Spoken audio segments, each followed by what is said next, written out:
Hey everyone. All right, it's time for at-home workout number 57. So today's workout is going to be a HIIT Bootcamp workout.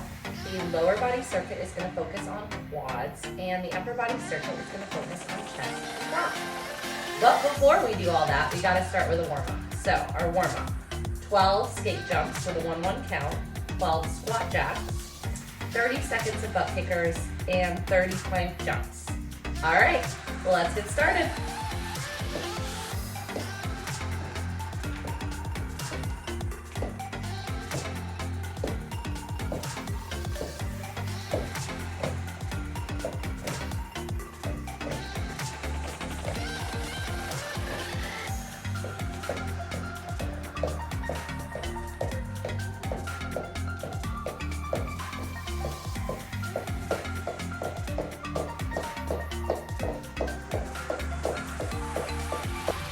For this first exercise, you're going to do a squat, knee to opposite elbow side shuffle. So first, you're going to squat, drive one knee to the opposite elbow, squat, drive the other knee to the elbow, squat, then side shuffle over and do the whole thing again. So it's a repetitive movement, squat, knee to opposite elbow, squat, knee to opposite elbow, squat, side shuffle. You repeat this over and over and over. Just set a timer for 1.5 minutes.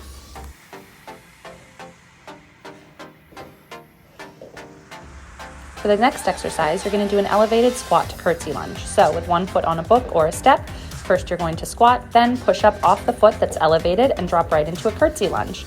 This is going to be a 1-1 count, and you're going to work your way all the way up to 12 on one leg. As soon as you hit 12, you're going to switch legs and work your way all the way up to 12, 1-1 count on the other leg.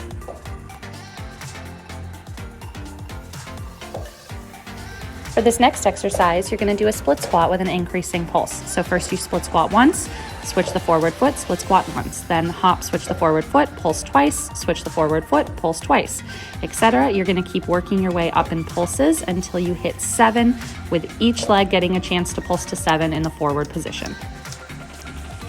For this next exercise, you're going to do weighted goblet chair squats. So holding a weight like a goblet up at the chest, you're going to squat as fast as you can to tap your bum down to the edge of the chair, then come up. You're going to set a timer before you start. You have 40 seconds.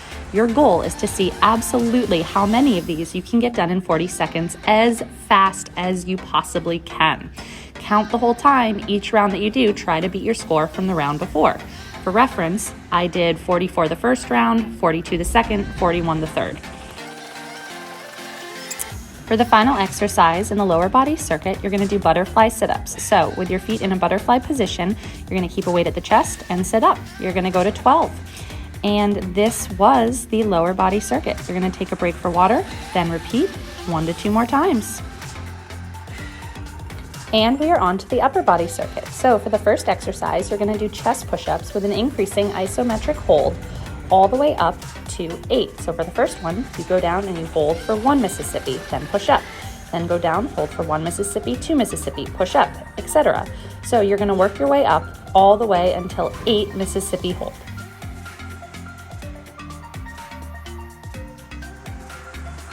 For this next exercise, you're going to do a chest press into a fly from bridge position. So with hips high, core and glutes tight, first you're going to chest press the weights up, turn them to face one another, complete a fly with a slight bend in the elbows, then chest press them down and up again. This is going to be a 1-1 count, and you're going to work your way up to 12. For this next exercise, you're going to get in deadlift stance, hips hinged back, flat back, and you're going to start with 12 wide grip bent over rows. So bringing those elbows wide, squeezing the shoulder blades together. Once you get to 12, then you're going to turn the weights and go straight into 12 close grip bent over rows. For our next exercise, you're going to do a lightweight overhead press as fast as you can with lighter weights all the way up to 16. As you bring those elbows down, keep them wide, bring them a little bit lower than your shoulder, and squeeze your shoulder blades together. As soon as you get to 16, you're going to go into a staggered stance, 1 foot forward, 1 foot back, slight bend in the elbows. You're going to go into 12 bent over flies. For the final exercise in the circuit, you're going to do a plank hand taps the opposite shoulder. So in plank position, keeping your core tight and trying to move your hips as little as possible, you're going to tap one shoulder, then the other. This is going to be a 1-1 count, and you're going to go to 12. And this was the upper circuit. You're going to take a break for water, then repeat 1 to 2 more times. Ladies, that is great job, everybody.